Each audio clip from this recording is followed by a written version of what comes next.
इतिहास लोक में आपका स्वागत है दोस्तों। इतिहास पाठ में आज हम बात करेंगे शकों की। शकों के सिलसिले में अब तक हम 7 बार मिल चुके हैं और आज 8वीं बार मिल रहे हैं। मित्रों, मेरे हाथ में जो किताब है उसका नाम है प्राचीन भारत का राजनीतिक तथा सांस्कृतिक इतिहास, जिसे लिखा है प्रोफेसर विमल चंद्र पांडेय ने। मित्रों, पिछले अंक में हम बात कर रहे थे रुद्रदामन प्रथम के उत्तराधिकारियों की। हमने बात की दामगसद प्रथम की, हमने बात की जीवदामन और रुद्र सिंह प्रथम की। हम बात कर रहे थे रुद्रसेन प्रथम की। जीवदामन की मृत्यु के बाद रुद्र सिंह प्रथम का पुत्र रुद्रसेन प्रथम शासक बना। 200 ईस्वी के मूलवासर अभिलेख में उसे राजा महाक्षत्रप स्वामी कहा गया है। मुद्राओं से प्रकट होता है कि इसने 200 ईस्वी से 222 ईस्वी तक शासन किया। मुद्राओं से यह भी प्रकट होता है कि रुद्रसेन प्रथम के बाद उसका भाई सिंहदामन शासक हुआ। सिंहदामन का शासन 1 वर्ष का ही रहा। 226 ईस्वी के नंदसा यूम अभिलेख में मालव नेता सोम का उल्लेख है। उसमें मालवों की स्वतंत्रता और समृद्धि के उपलक्ष्य में सोम द्वारा किए गए यज्ञ का भी वर्णन है। प्रकट होता है कि मालव शक राज्य से अलग हो गए थे और उन्होंने अपनी स्वतंत्रता घोषित कर दी थी। मालवों को यह स्वतंत्रता 226 ईस्वी में मिली थी।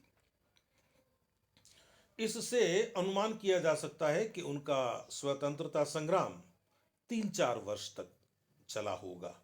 इसी आधार पर डॉक्टर आलतेकर का मत है कि 223 ईस्वी में कदाचित मालवों से युद्ध करते हुए सिंहदामन की मृत्यु हो गई थी। सिंह सेन के पश्चात दाम सेन सिंहासनासीन हुआ। यह रुद्र सिंह का तीसरा बेटा था। मुद्राओं से पता चलता है कि इसने 223 ईस्वी से लेकर 236 ईस्वी तक शासन किया। दामसेन के बाद यशोदामन, विजयसेन, दामजद श्री विश्व सिंह और भद्रदामन ने दामसेन के पश्चात क्रमशः यशोदामन विजयसेन, दामजद श्री विश्व सिंह और भद्रदामन ने 295 ईस्वी तक राज्य किया। डॉक्टर अल्तेकर का मत है कि 255 ईस्वी के लगभग वाकाटक विंध्य शक्ति का उदय हुआ और उसने शकों से मालवा छीन लिया। अपने मत के पोषण में डॉक्टर अल्तेकर का कथन है कि मालवा में शक मुद्राएं 240 ईस्वी तक की ही मिलती हैं। लेकिन अल्तेकर महोदय के मत के विरोध में यह कहा जा सकता है कि विंध्य शक्ति को सत्ता प्राप्ति इस घटना के 15 वर्ष के बाद में हुई है। अतः यह कैसे मान लिया जाए कि 240 ईस्वी में विंध्य शक्ति ने मालवा जीत लिया था। 224 ईस्वी से लेकर 340 ईस्वी तक का काल शक वंश के पतन का काल है। इस काल में कोई भी शक महाक्षत्रप नहीं हुआ। विद्वानों का मत है कि इस समय भारतवर्ष पर सैसेनियनों का आक्रमण हुआ और उन्होंने शक स्थान तथा पश्चिमी भारत के कुछ प्रदेश अपने अधिकार में ले लिए थे। यह अधिकार बहराम द्वितीय के शासनकाल से प्रारंभ हुआ था और शापुर द्वितीय के शासनकाल के प्रारंभिक चरण तक रहा। धीरे धीरे भारत में सैसेनियों की सत्ता भी निर्बल होती चली गई। प्रयाग प्रशस्ति में समुद्रगुप्त के प्रति श्रद्धा भक्ति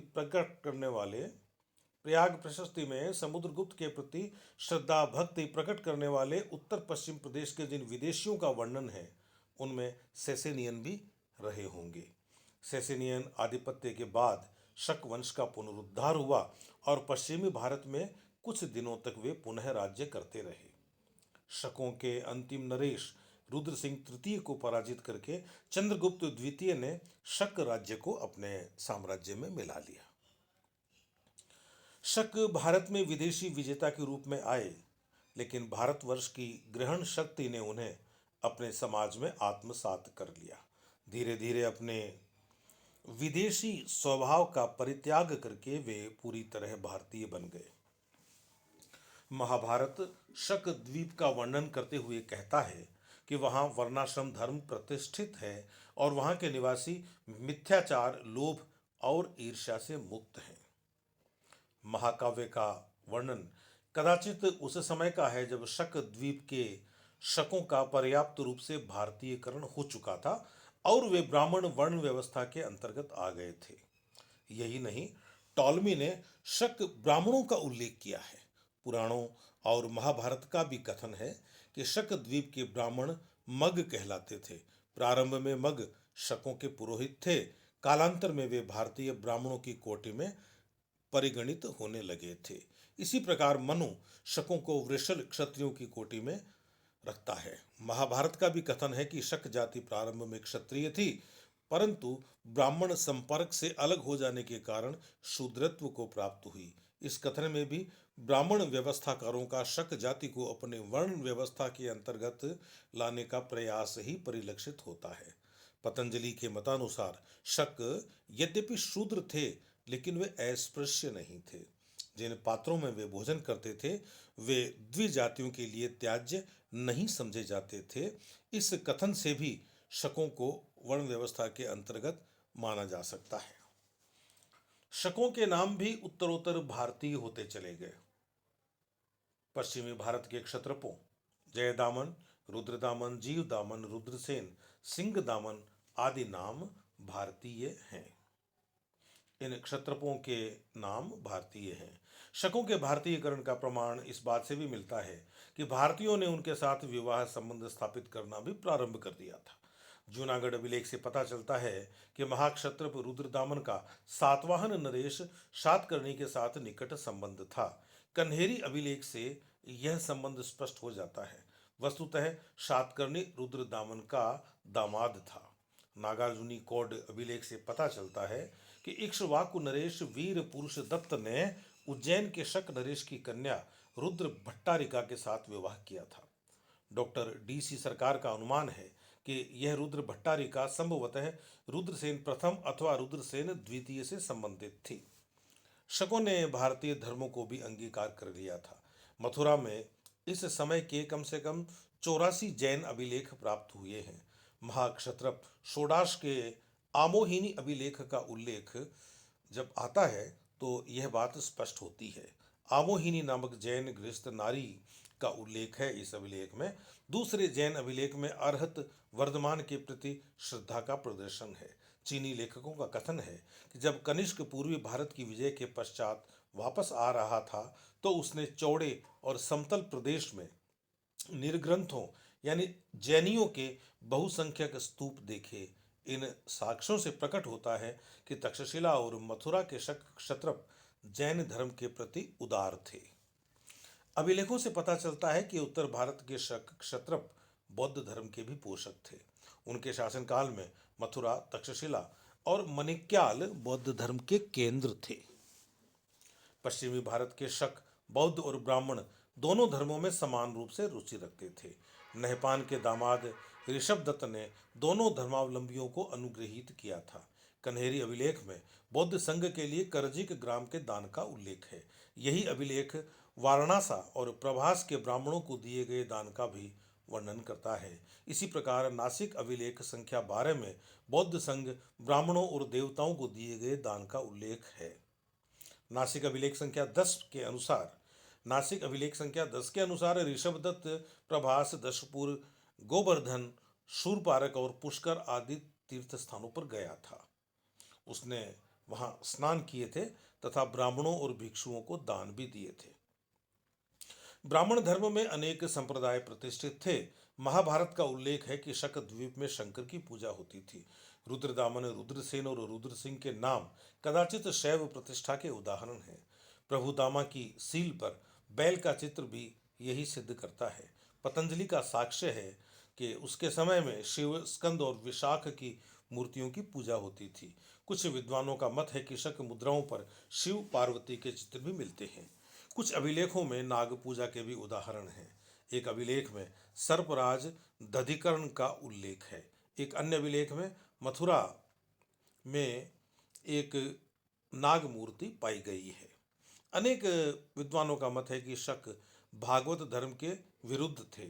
उत्तरी भारत के शक और कुषाण नरेश साधारणतया वासुदेव धर्म के विरोधी और इसी भागवत धर्म के विरोधी होने की मनोवृत्ति के कारण कदाचित विदेशी राजाओं और वैष्णव राजा चंद्र तथा गुप्त सम्राटों का विग्रह हुआ, इसके कारण बने। शक शासन के अंतर्गत भारतवर्ष की व्यापारिक और व्यावसायिक क्षेत्र में बड़ी उन्नति हुई। विद्वानों के मतानुसार बैक्ट्रियाना के यूनानी राज्य की स्थापना के पश्चात भारतवर्ष में 3 व्यापारिक मार्गों की प्रतिष्ठा हुई। पाटलिपुत्र से कौशाम्बी और उज्जैन होते हुए बैरीगादा जाने वाला मार्ग, पाटलिपुत्र से वैशाली और श्रावस्ती होते हुए नेपाल जाने वाला मार्ग, पाटलिपुत्र से मथुरा और सिंधु घाटी होते हुए बैक्ट्रिया जाने वाला मार्ग। इनमें प्रथम और तृतीय मार्ग शक राज्य से होकर जाते थे।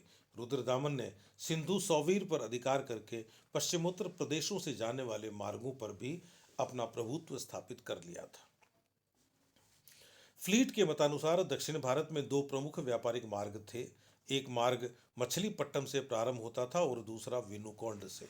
कुछ दूर अलग अलग चलने के बाद दोनों मिल जाते थे और फिर एक मार्ग के रूप में हैदराबाद, कल्याण, पैठान और दौलताबाद होते हुए बैरीगाजा पहुंचते थे। देश के प्रमुख व्यापारिक मार्गों तथा बंदरगाहों बैरीगाजा यानी भड़ौच, बारबोरिकम यानी सिंधु के मुहाने पर, कल्याण और सोपारा आदि पर अधिकार होने के कारण शक राज्य में व्यापार व्यवसाय की बड़ी उन्नति हुई। देश के भीतरी भाग में उज्जैन, पैठान, टगारा आदि व्यापार की मंडियां थी। पेरीप्लस के कथनानुसार भारतवर्ष में विदेशों से चांदी के बहुमूल्य बर्तन, शराब, अंगराग, बहुमूल्य वस्त्र और राजा के अंतःपुर के लिए सुंदरियां मंगाई जाती थीं। इनके बदले में यहाँ से मोती, हाथी दांत की वस्तुएं, सूती वस्त्र, मसाले आदि विदेशों में भेजे जाते थे। प्रतीत होता है कि देश के व्यवसायी संघों में संगठित थे। नासिक अभिलेख संख्या 12 में जुलाहों के एक संघ का उल्लेख है।